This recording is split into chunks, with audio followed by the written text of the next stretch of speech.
প্রতীক বরাদ্দ পেয়ে প্রচারণার উৎসবে মেতে উঠেছিলেন সিলেট সিটি কর্পোরেশনের মেয়র ও কাউন্সিলর প্রার্থীরা। শুক্রবার দুপুর থেকে নগরীর বিভিন্ন স্থানে মেয়র ও কাউন্সিলর প্রার্থীরা ব্যানার ও পোস্টার লাগানো শুরু করেন। গভীর রাত পর্যন্ত তারা রশি দিয়ে পোস্টার ঝোলানোর কাজ করেন, কিন্তু শেষ রাতে ভারী বর্ষণে পোস্টারগুলো ভিজে মাটিতে পড়ে যায়। সকালে এই দৃশ্য দেখে হতাশ হন প্রার্থী ও তাদের সমর্থকরা।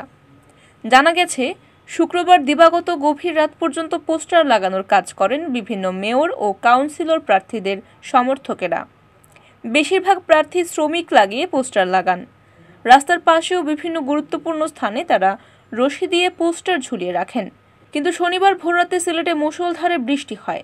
এতে পোস্টার ভিজে নিচে পড়ে যায় এবং নষ্ট হয়ে যায়। তবে যেসব প্রার্থী লেমিনেটিং করা পোস্টার লাগিয়েছেন সেগুলো বৃষ্টির হাত থেকে রক্ষা পেয়েছে।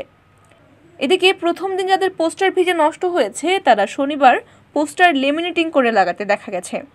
সিলেট সিটি কর্পোরেশনের সংরক্ষিত 12 নং ওয়ার্ডের কাউন্সিলর হাজেরা বেগম জানান, শুক্রবার দুপুরে প্রতীক পাওয়ার পর তার কর্মী সমর্থকরা বিভিন্ন স্থানে পোস্টার লাগান, কিন্তু রাতের বৃষ্টিতে সকল পোস্টার ভিজে নষ্ট হয়ে গেছে, তাই এখন লেমিনেটিং করা পোস্টার লাগানোর চিন্তা ভাবনা করছেন।